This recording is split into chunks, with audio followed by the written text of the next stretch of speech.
This is an examination of the hidden human condition. This is the Hidden Killers Podcast. The Hidden Killers Podcast. With Tony Brueski. We're talking with Jennifer Coffindaffer, retired FBI special agent, about the Bryan Kohberger case. We're going to touch a little bit on the investigative grand jury that was interviewing Kohberger's parents the other week.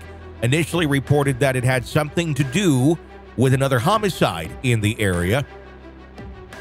Police department in that jurisdiction saying, nope, we have no connection with Kohberger to the case at all. Used a lot of caps in that tweet, by the way. So I ask you, Jennifer, as we go into this conversation, does that mean anything at all? I mean, is this something where they're just trying to throw people off the track of what they're trying to investigate, which is what they did at the onset of all of this, saying they didn't know anything about a suspect, and then boom, they'd been following Kohberger for so long? Or is that the honest-to-God truth, and maybe they were talking to the parents about something else, maybe just simply about the case itself, because there had been another crime committed in that county, giving them the right to call them in? Well, Dana Smithers went missing and then had recently been found really before all this grand jury, before they were called before the grand jury. So certainly, the reporting about who they were called to, what case, was by Brian Enton. Mm-hmm. The reporting that they were called at all was broke by CNN. Yeah. So there's a lot of sources in these cases. These networks, Brian Enton certainly is going to hang his hat on anything that he doubts in the least. I know him personally.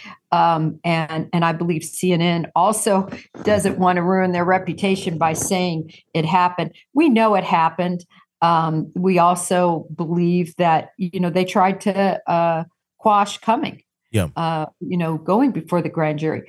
Why were they called? That's the information that we don't know, but it would make sense that this investigative grand jury is looking at all possible suspects that could have killed Dana Smithers. Sure. And because of the close proximity, they're trying to make sure that Bryan Kohberger is nixed off their list, mm-hmm. if indeed he had appropriate alibis. Mm-hmm. And I just find it interesting that they're calling parents for their alibis.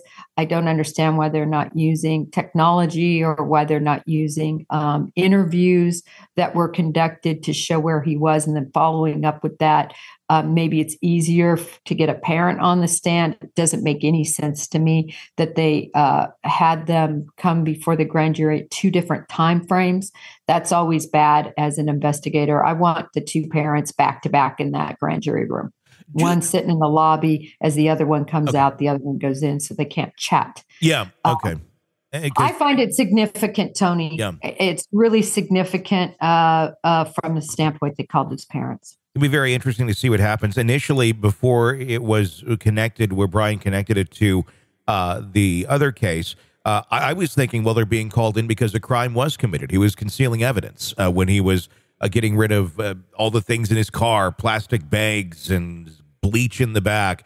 That right there would be a crime in itself, where you could indeed then call in the parents legally in that county. But the other case connection, I'm really curious if it was kind of a let's kill two birds with one stone. We're going to talk about the Smithers case, and we're also going to ask you about what was going on when your son showed up back home for the holidays. Yeah, it could be that, Tony, because certainly that could be charged there if they were aiding and abetting, mm-hmm. Harboring, if there's any evidence going toward that. And the fact that they wanted to not talk about it, right? If you're parents, you want to get your son off the hook. Yeah. In terms of if you've got an alibi regarding the Smithers case. But if you're going to be called in regarding all the, shenanigans going on with the car cleaning and the plastic bags and the trash removal, et cetera, that might be something you don't want to testify about. But they went before the grand jury. They could have pled the fifth, mm-hmm. remember? Grand jurors that don't want to testify often do that. And mm-hmm. if they feel like they're culpable in any way with what they did with evidence, mm-hmm. they could have just sat up there and said, I plead the fifth. That happens. It'll be very interesting to see what comes out of that if we ever do find out anything that came out of that meeting. There was one document that I was so happy to see.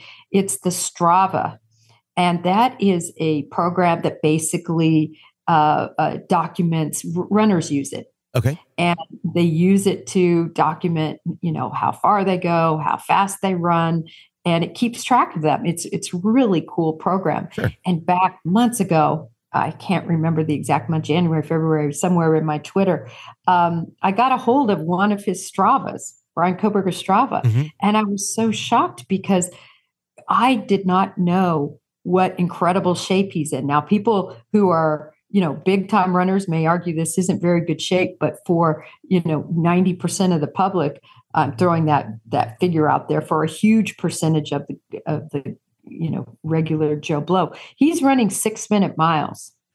At least the Strava I found was a 6-minute mile, and he ran for I think 1:38, something like that, and it showed his pace was 6-minute mile. That is a good clip, Tony. Yeah.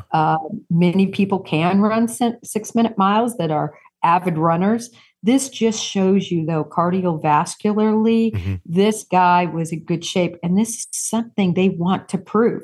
Yeah. They want to show that, he wasn't, and we also know he has a boxing background too, but they want to show his endurance level, that he would be capable of this. And they also want to look at where he was running too. Another interesting thing about the Strava was the time frame. I mean, it was in the middle of the night he was running. I know he's a night owl. We all know that. He was wide awake when police broke up to go get him. But it just corroborates sort of the time frame he was working in when he allegedly committed these murders. And they're going to get so much more, certainly, than I could ever find. They're going to get all his Strava reports. What will that lead them to? Very interesting, because there's a lot of criticism early on is saying, how could one person do this much damage and literally stab 4 different people in such a violent way that he did? How would you have the energy, the physical stamina to do that? And this may answer that question. Yeah, it certainly helps answer that question. And, the mind and the emotion and the adrenaline, of course, that is a huge factor behind crimes like this that are committed, even if you're not in good shape, right? But then you add to it this physicality, his height, his physical endurance, the fact that he was enjoyed boxing and things of this nature, this hand-to-hand sort of background that he had. And I would add to it that even though it's come into question how good he was at fish cutting, he was not one that had any issue working with a knife. That certainly is true. So people choose their weapons to commit these types of murders for very specific reasons, and that is a comfort level. Judging from the information that came out on Dateline through their source, this is believed to have been purchased over, around a year before these crimes from Amazon. That's a long time to hold that knife, to feel it, to get comfortable with it, and to fantasize, because that's what went into all of this, fantasize about using that day after day after day until, finally everything came together that the decision was made. So, Tony, all of these little clues, and I was so glad when I saw that Strava, because they need to show that. A jury wants to hear that he was in good shape cardiovascularly. All these pieces of the puzzle getting clearer and clearer as time goes on. Yes, certainly so. And it's going to get really clear. I think we're going to have a trial, Tony. I could be wrong. He could pull a BTK on us and plead all of a sudden. I just don't think it's his personality.